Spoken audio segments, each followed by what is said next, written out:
Buongiorno e benvenuti ad un nuovo appuntamento di Riti e Usanze dal mondo. Oggi parleremo di alcuni aspetti sociali della tribù Lega della Repubblica Democratica del Congo. Questa tribù vive in una regione della Repubblica Democratica del Congo chiamata Sud Kivu, che è una delle regioni vicine, dei Grandi Laghi. Come quasi tutte le tribù africane, la società è retta da quella che tradizionalmente viene chiamata società segreta. La società segreta dei Lega si chiama Bwami.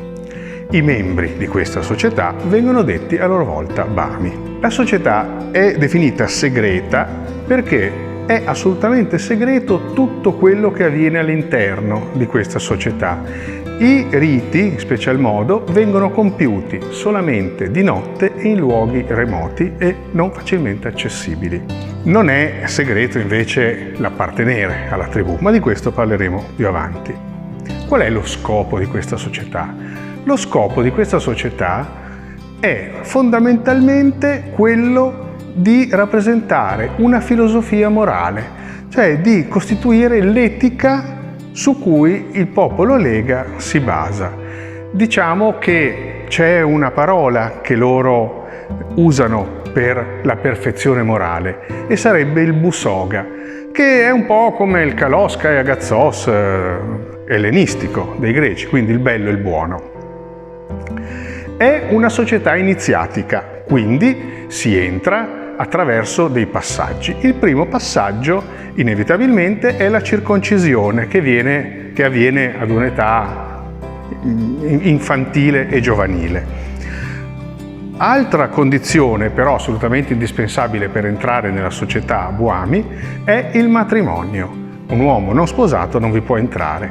E la condizione per accedere ai gradi sempre superiori è la quantità di figli. Più figli si hanno, più si arriva a raggiungere i gradi massimi.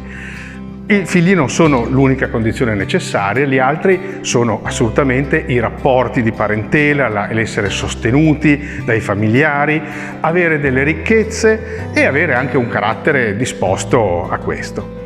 Abbiamo detto essere sposati, benissimo, perché la moglie principale con la quale il legame è indissolubile, avanza parimenti di grado nel Bwami, ma con riti riservati al mondo femminile. È talmente importante questo Bwami, che regge tutti gli aspetti, che è un po' da loro è definito come una fila di villaggi che occupa un tratto di foresta fra due fiumi, quindi è una sorta di collegamento intrinseco.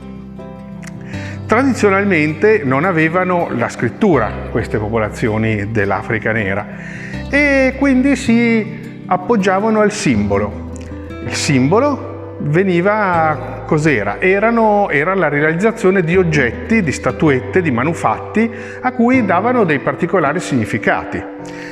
Questo produrre oggetti ha fatto sì che il Bwami diventasse una specie anche di scuola d'arte, tant'è vero che i manufatti dei Lega sono molto richiesti in ambito collezionistico.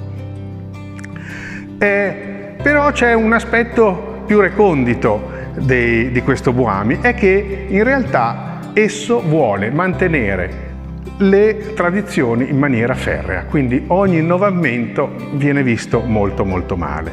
Abbiamo detto che l'appartenere alla società non è affatto segreto, quindi esiste un abbigliamento specifico che mostra proprio non solo il nostro appartenere alla società, ma soprattutto il grado che abbiamo raggiunto. Oggi naturalmente il Bwami non esiste quasi più, si può dire, però in passato è servito anche ad alcune cose. Per esempio ha impedito la penetrazione del mercato degli schiavi, ha impedito anche l'accesso dei missionari e anche il potere coloniale. In museo potete vedere tantissimi manufatti ed elementi dell'abbigliamento tradizionale Lega. Vi ringrazio e al prossimo appuntamento.